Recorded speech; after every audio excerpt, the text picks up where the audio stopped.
Okay, yeah. The verification. Yeah, I noticed the whole thing stopped earlier on. So now I'm on the verification parts on the auth. Yeah. So now the auth, now the verification part, like I was explaining, sends the token.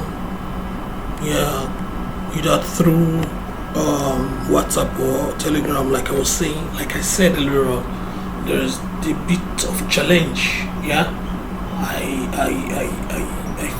faced while trying to implement that, which I don't have much more. The logic is already included.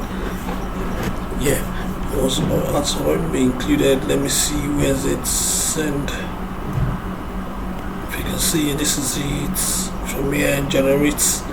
Let me see, let me add this.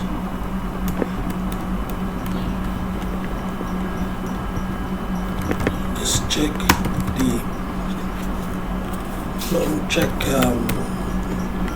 channel is valid here.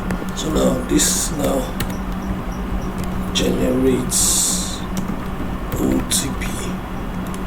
So it's yeah. 6 digits OTP. This is the OTP, like I shared. I think I'm just sharing. This is the OTP, which is 6-digit number. It returns a value. Yeah. Then next are hash dates, which are used to create a record in the OTP DB. Then store the user ID, code, channel, then expires. Yeah. So that's just it. And also we can now determine which channel was set, so we can then send it through this send WhatsApp token or send Telegram OTP. Yeah, so that's returned true, and if there's any error encountered, this is returned. Yeah. So now next is the so next, after verifying, I think you have your you have your token returned. The token was generated using the JWT auth, then using the user ID role and then user UUID to generate that, to sign out that JWT code. Then for going forward, then the user is returned with a true success, the token, the user ID role, and then the expires. So let's also return the name. Yeah, I captured the name, I guess. Let me see. Postman.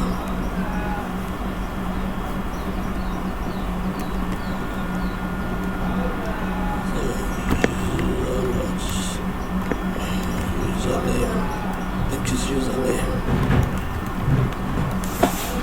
Yeah. So sorry, just a minute.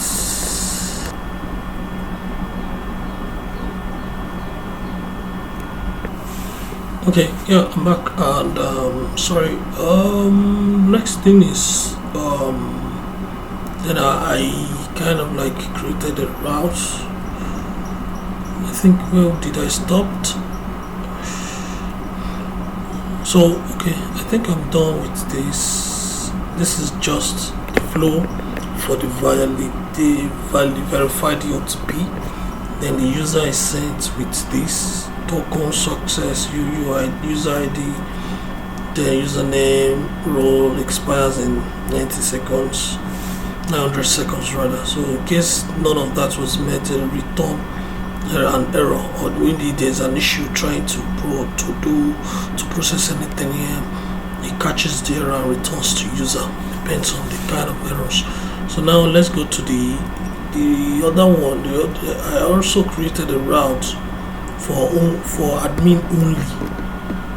This is admin only. First of all, you authenticate the user, yeah, and return the object, user object. Then you check if that user that was returned here, check if they have the right to go through this route. This is the checker that does that. which means, you know, it's taking a parameter which is the admin and it uses it to check if the user that was logged in, which is this, has admin as their role. If it's not, forbidden or insufficient permission. Yeah, so that's the checker for that. And if the user is authenticated and the user has an admin role, then he can now get all users. This is just a block of code to get all the users that we have in our database. Yeah, so that's just same thing was done for the user graph. This is the user role. You authenticate, you check if the user has the required role, which is the user, and then you get the user, return the user profile. That's just a single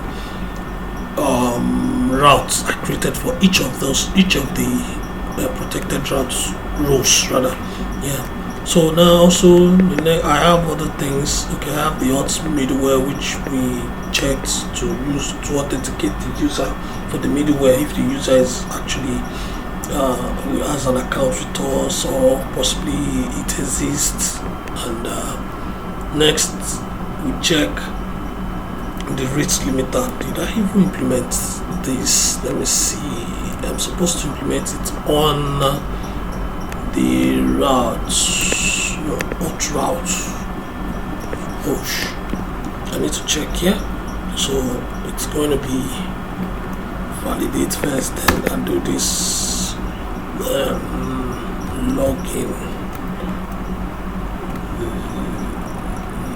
login limiter.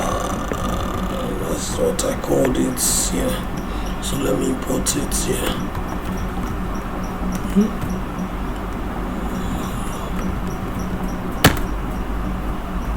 So it's in the middleware. So this is it. So that's that.